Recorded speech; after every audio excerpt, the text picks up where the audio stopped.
إن الحمد لله نحمده ونستعينه ونستغفره ونعوذ بالله من شرور أنفسنا ومن سيئات أعمالنا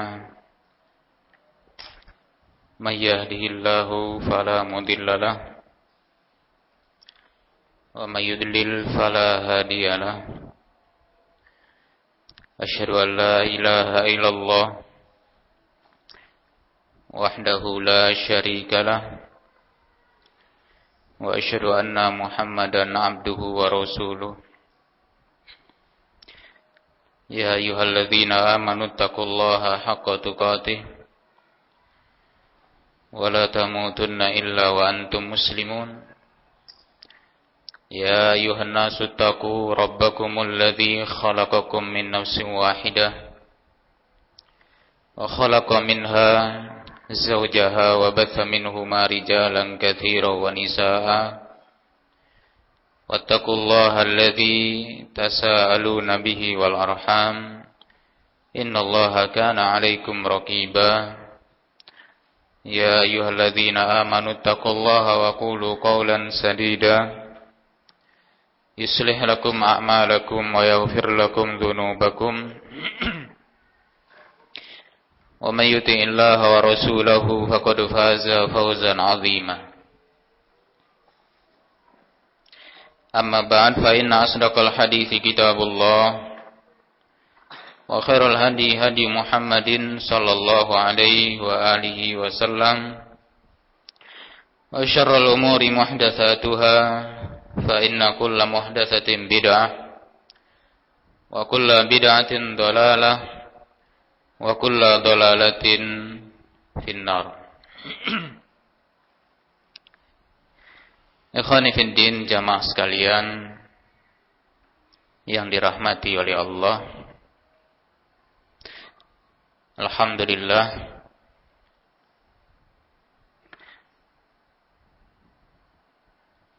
kita telah menjalani 3 hari dari bulan suci Ramadan. Mudah-mudahan kita dapat menyelesaikannya hingga selesai dengan melakukan berbagai amal-amal kebaikan ketika berpuasa di siangnya maupun ketika malam harinya.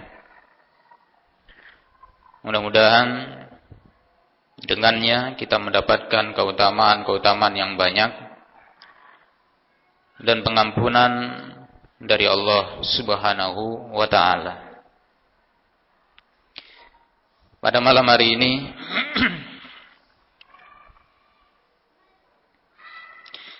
seperti biasa kita akan lanjutkan kajian kita, tapi sedikit karena keterbatasan waktu. Penjelasan dari Syekh bin Baz rahimahullah tentang kewajiban berpegang teguh dengan sunnah dan berhati-hati dari perkara bid'ah.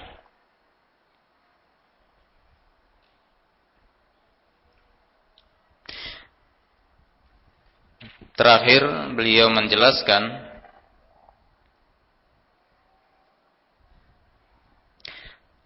bahwasanya perayaan-perayaan seperti Maulid adalah perayaan-perayaan yang bid'ah, yang tidak ada tuntunannya dari beliau. Tidak pernah dilakukan oleh sahabat-sahabat beliau, tidak pernah dilakukan oleh tabi'in, tabi'ut tabi'in maupun para a'immah.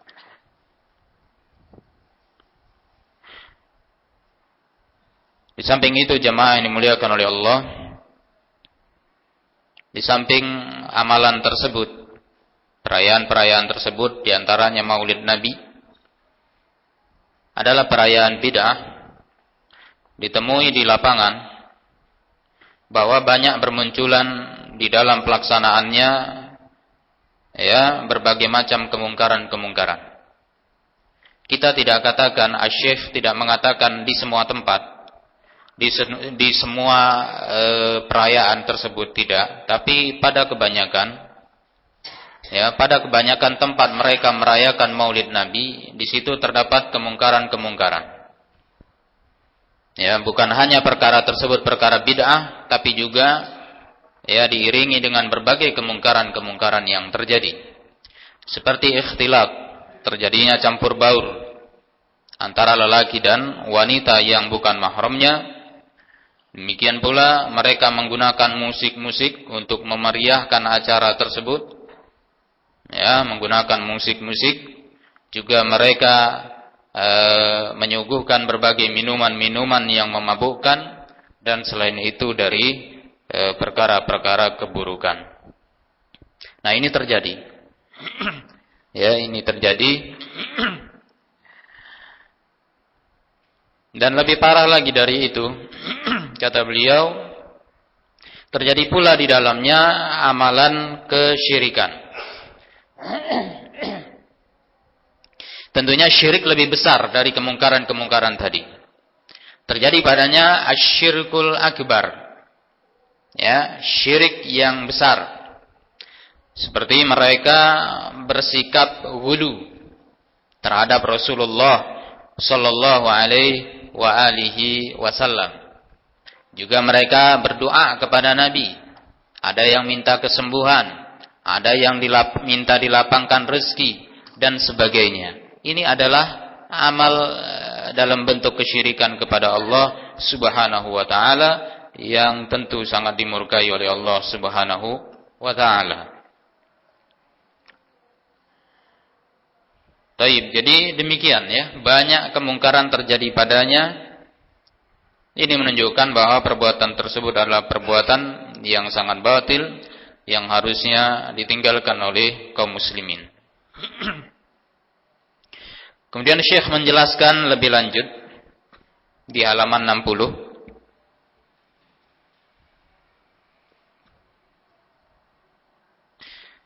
Kata beliau, wa aghrab min dzalika, dan lebih mengherankan lagi, kata beliau, dari apa yang telah disebutkan tadi,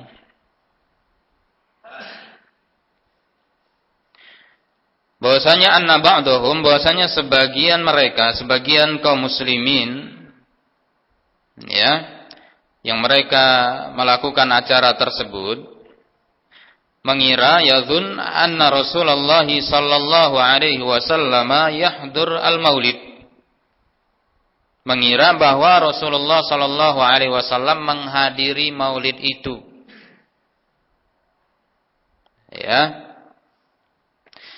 Oleh karena itulah kata beliau, walihada yaqumuna lahu muhiyyina wa murhibin. Oleh sebab itu mereka tegak, ya, mereka tegak untuk memberikan penghormatan dan mengucapkan marhaban, selamat datang kepada Rasulullah sallallahu alaihi wa alihi wasallam. Ini kata beliau, wa hadza min a'zamil batil wa akbah al-jahli. Tentu ini adalah kebatilan yang sangat besar dan kebodohan yang sangat jelek. Ya, dari mana kok bisa ruhnya Rasul datang hadir? Naam. Kata Syekh, wa innar rasula sallallahu alaihi wasallam la yakhruj min qabri. Sesungguhnya Rasul sallallahu alaihi wasallam tidaklah beliau keluar dari kuburannya qabla yaumil qiyamah, sebelum datangnya hari kiamat. Ya, Rasul sama dengan mayit-mayit yang lainnya tidak keluar dari kuburan sampai datangnya hari kiamat. Juga wala yattasil bi ahadin minan nas, juga tidak bisa berkomunikasi dengan salah satu dari manusia. Ya, sudah beda alamnya. Nah, tidak mungkin lagi. ya, dan tidak bisa berkomunikasi dengan seseorang pun dari manusia. Wala yahdur ijtima'atihim, dan tidak bisa hadir, datang dalam acara-acara mereka. Bal huwa muqimun fi qabrihi ila yaumil qiyamah. Bahkan beliau menetap di kuburannya sampai datangnya hari kiamat. Wa ruhuhu fi a'la illiyin 'inda rabbi fi daril karamah. Dan roh beliau berada di derajat yang tertinggi pada illiyin di sisi Rabb-nya, di sisi Allah Subhanahu wa ta'ala. Kama qala subhanahu wa ta'ala, sebagaimana Allah subhanahu wa ta'ala mengatakan di dalam surah Al-Mu'minun di ayat 15 dan 16, Allah katakan, "Tsumma innakum ba'da dzalika lamayyitun, tsumma innakum yaumal qiyamati tub'atsun." Ya, dia dengan tegas Allah mengatakan, kata Allah, kemudian sesungguhnya kalian setelah itu sungguh kalian akan mati. Kemudian sesungguhnya kalian akan dibangkitkan di hari kiamat. Ya. Dan juga Nabi kita sendiri sallallahu alaihi wasallam, beliau sendiri bersabda, lihat kata beliau, "Ana awwalu man yanshaqqu anhul qabr yaumal qiyamah." Lihat kata Nabi, aku adalah orang yang pertama ya bangkit dari kuburan di hari kiamat. Wa ana awwalu syafi' wa awwal musyaffa. Dan aku adalah orang pertama yang memberikan syafaat dan yang pertama diberikan izin untuk memberikan syafaat. Nah, maka kata Syekh bin Baz, wa hadhil ayah, ya kata Syekh, maka ayat ini wal hadits asy-syarif, dan hadis yang mulia ini, dan juga wa ma jaa fi bima'nahuma, dan juga yang datang semakna dengan keduanya, minal ayat wal ahadits, dari ayat-ayat dan hadis-hadis, semuanya kulluha, semuanya tadullu, menunjukkan ala anna nabiyya sallallahu alaihi wasallam, bahwasanya Nabi sallallahu alaihi wasallam wa ghairuhu minal amwat, juga yang selain beliau dari orang yang sudah meninggal, innama yakhrujuna min kuburihim yaumal qiyamah, sesungguhnya mereka itu keluar dari kuburan mereka nanti di hari kiamat. Enggak bisa ya rohnya keluar ya hadir di satu tempat, ya enggak ada itu. Taib, Nabi akan keluar nanti di hari kiamat sama dengan yang lainnya. Beliau yang pertama sekali keluar. Wa hadza amrun mujma'un alaih baina ulama'il muslimin, dan ini perkara yang disepakati atasnya di tengah-tengah ulama muslimin. Laisa fiha niza' bainahum, tidak ada perselisihan di tengah-tengah mereka. Fayambagi likulli muslim, maka sepantasnya bagi setiap muslim adalah at-tanabbuh li hadhil umur, berhati-hati dalam perkara-perkara seperti ini. Wal hadar, dan juga ekstra hati-hati, ya sangat hati-hati, mimma ahdatsahul juhal wa asbahihim, dari apa yang dilakukan oleh orang-orang yang bodoh dan orang-orang yang serupa dengan mereka, berupa perkara bid'ah minal bid'ah wal khurafat, dari perkara bid'ah dan perkara-perkara khurafat, allati ma anzalallahu biha min sultan, yang tidak ada Allah turunkan dalil atau bukti darinya. Nah, maka ini jelas ya, keyakinan yang sangat batil, ya keyakinan yang sangat batil dan kejahilan yang sangat jelek. Nabi tidak akan hadir di situ dalam acara mereka, karena Nabi akan bangkit di hari kiamat. Dibangkitkan oleh Allah Subhanahu wa ta'ala. Baik. Kemudian kata beliau, amma sholatu wassalam ala Rasulillah sallallahu alaihi wasallam, wa hiya min afdalil qurubat wa minal a'malis shalihat. Adapun kata beliau masalah salawat salam, mengucapkan salawat dan salam, kata mereka kan Maulid kami mau buat acara salawat dan salam, salawatan untuk Nabi. Nah, adapun masalah itu kata beliau memang salawatan itu termasuk dari afdalil qurubat, amalan yang afdol, termasuk amal ibadah. Wa minal a'malis shalihat, termasuk dari amalan yang saleh. Ya. 6. Tapi tidaklah dibatasi. Tentunya salawatan itu tidak dibatasi pada satu tempat, pada satu waktu. Mesti bikin acara? Enggak. Mesti ada tempatnya? Tidak. Salawat itu kapan saja, ya, di mana saja itu bisa dilakukan. Nabi katakan fa inna salatakum tablughuni haitsu kuntum. Karena kata Nabi salawatnya kalian itu nyampe kepadaku dimanapun kalian berada. Nah, namun memang ada tempat-tempat yang memang lebih ditekankan, saat-saat yang memang lebih dianjurkan untuk kita berselawat kepada Nabi sallallahu alaihi wasallam. Enggak mesti buat acara dulu mau selawatan. Enggak, kapan aja bisa, di mana saja bisa. Nah, Allah Subhanahu wa taala mengatakan innallaha wa malaikatahu yusholluna 'alan nabi. Ya ayyuhalladzina amanu shallu alaihi wa sallimu taslima. Al-Ahzab ayat 56. Kata Allah, sesungguhnya Allah dan malaikatnya berselawat untuk Nabi. Wahai kaum mukminin, wahai orang-orang yang beriman, berselawatlah kalian untuknya dan berikanlah salam penghormatan untuk beliau. Dan juga Nabi sallallahu alaihi wasallam bersabda, "Man shalla alayya wahidatan sallallahu alaihi biha asyra." Barang siapa yang bersalawat untuk Nabi, untukku kata Nabi satu salawat, Allah akan balas untuknya 10 salawat. Yakni Allah berikan kepadanya rahmatnya.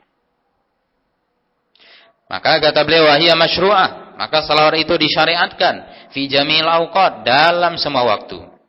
Wa muta'akkadah fi akhir kulli salatin, dan lebih dikuatkan lagi seperti di akhir setiap salat. Bal wajibah, bahkan wajib indal katsir min ahlil ilmi, bahkan wajib menurut kebanyakan ulama fit tasyahhudil akhir, dibaca di tasyahud akhir min kulli shalah, dari setiap salat. Wa sunnah muakkadah, dan sunnah muakkadah fi mawadhi' katsirah, di banyak tempat, di antaranya minha ma ba'dal adzan, setelah adzan. Wa inda dzikrihi sallallahu alaihi wasallam, ketika disebutkan nama beliau sallallahu alaihi wasallam. Dan juga wa fi yaumil jum'ah wa lailatiha, di malam Jumat dan di hari Jumat. Kama dallat ala dzalika ahadits katsirah, sebagaimana hal itu ditunjukkan oleh hadis-hadis yang sangat banyak. Nah, inilah kata Syekh, hadza ma aradtu at-tanbih alaih. Inilah yang ingin saya peringatkan, kata Syekh, ya, permasalahan-permasalahan seperti ini. Wa fihi kifayah insyaallah liman fatahallahu alaihi wa anara basiratahu. Dalam penjelasan ini insyaallah kata beliau ada kecukupan bagi orang yang Allah bukakan pintu hatinya, Allah beri cahaya ke dalam hati nuraninya. Nah, baik, jadi demikian dulu penjelasan dari Syekh bin Baz, dan masih ada, beliau akan lanjutkan lagi sedikit lagi tentang penjelasan beliau, ya, mengenai wajibnya kita berpegang dengan sunnah dan hati-hati dari perkara bid'ah. Untuk malam ini demikian dulu, wallahu a'lam bissawab. Subhanakallahumma wa bihamdik, asyhadu an la ilaha illa anta, astaghfiruka wa atubu ilaik. Walhamdulillahirabbil alamin.